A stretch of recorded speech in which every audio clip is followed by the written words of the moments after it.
제가 부패 믹스테이프랑 디톡스를 이제서야 들었거든요. 나름 힙합 유튜버인데 이걸 지금에서야 듣냐? 라고 하실 수도 있겠지만 전 빌스텍스 랩 스타일 바뀌고 난 뒤에 왠지 모를 거부감이 들어서 안 들었어요. 근데 이 두 앨범을 듣고 나니까 이걸 왜 안 듣고 묵혀뒀을까 하면서 진짜 반성 오지게 했습니다. 특히 부패가 앨범으론 최고더라고요. 근데 소신발언 하나 하자면 말이죠. 트랩데디의 이런 미니멀한 감성도 좋지만 가끔 락스코나 서비아빠 시절이 그리우신 분들 있지 않나요? 이게 아티스트 입장에서 언제적 누가 그립다란 말이 굉장히 신뢰가 될 수 있는 말이지만 그래도 바스코는 여전히 그립습니다. 그래서 오늘은 추억 회상도 할 겸 우리가 바스코를 그리워하는 이유에 대해 얘기해보려고 합니다.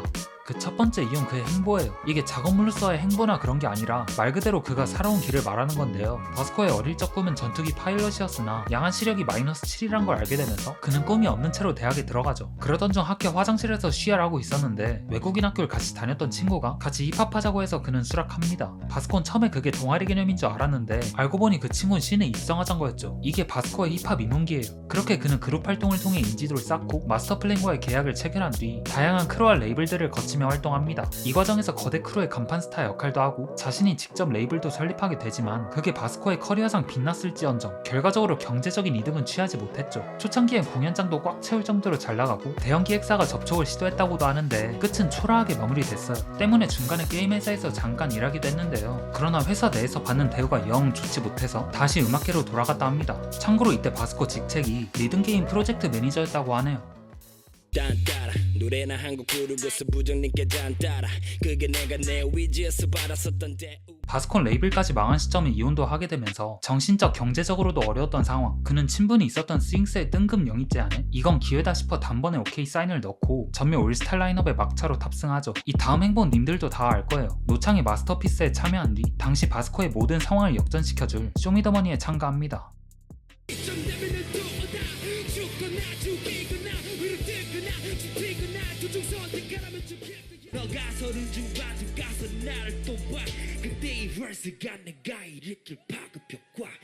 당시엔 락스코, 바스락이라고 조리돌림 엄청 당했는데 지금 와선 완전 재평가되고 있죠. 당시 바스코 입장에서 억울할만도 했던 게 그는 예전부터 락사운드 기반 힙합을 해왔고 그쪽 분야에선 그냥 1티어를 찍었거든요. 그리고 그의 무대를 인상 깊게 본 서태지는 컴백 공연 게스트로 부르기도 했으니까요.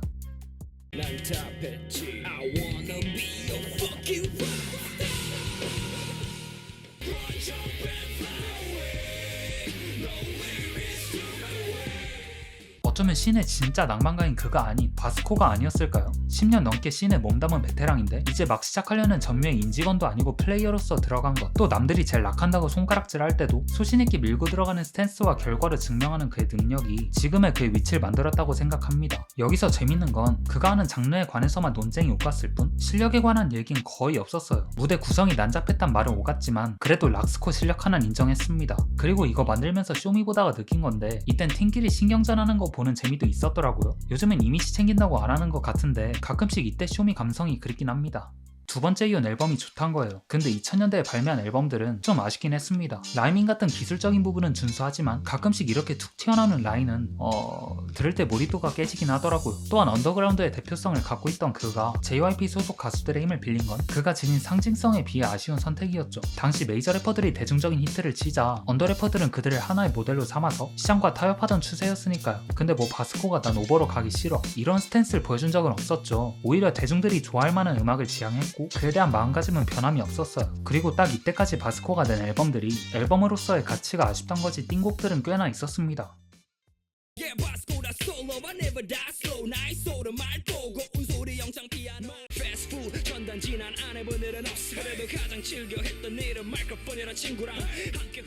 한편 2010년대에 와선 그는 앨범적으로 묵직한 것들을 드랍하죠. 총 3부작으로 구성된 게릴라 뮤직 시리즈. 원래 1분 전쟁의 시작, 2분 전쟁 상황, 3분 전쟁이 끝난 모습을 담으려 했죠. 근데 락 사운드로 꽉 찰 예정이었던 볼륨 2는 당시 그의 주변 상황과 맞지 않는 바이브였습니다. 그래서 어쩔 수 없이 패배자의 모습을 담은 볼륨 3를 먼저 발매하게 됐어요.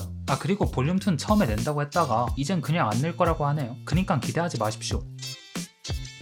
근데 제이키드먼과의 합작 앨범 화염병이 볼륨 2 역할을 한다는 느낌이 들었어요. 주제와 사운드가 게릴라 볼륨 2의 의도와 모두 맞아 떨어진다고 생각하거든요. 진짜 빡센 앨범 하나 찾으시는 분들은 이거 하나로 충족할 것 같기도 합니다.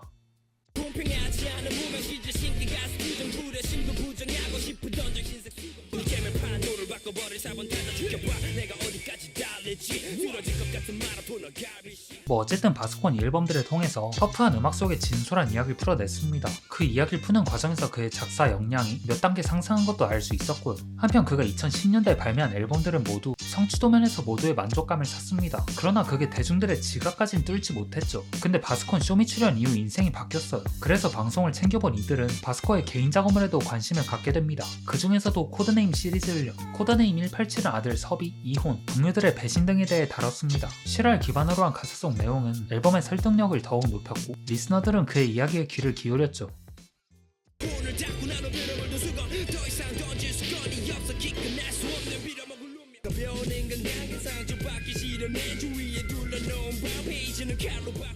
그리고 코드네임 211은 떡상한 바스코의 이야기를 담았습니다. 여기선 예전처럼 자신의 포부, 경쟁, 고난을 이야기하지 않았죠. 1번 트랙에서 그동안의 소외감에 대해 얘기하지만 그 다음부턴 가식 따윈 없는 한 남자의 성공담을 그렸습니다. 근데 이 앨범에서 바스콘 내용뿐만 아니라 사운드도 완전히 새롭게 들고 왔는데요. 예전 같은 웅장하고 꽉 찬 사운드가 아닌 진짜 트렌디하고 샤프한 사운드를요.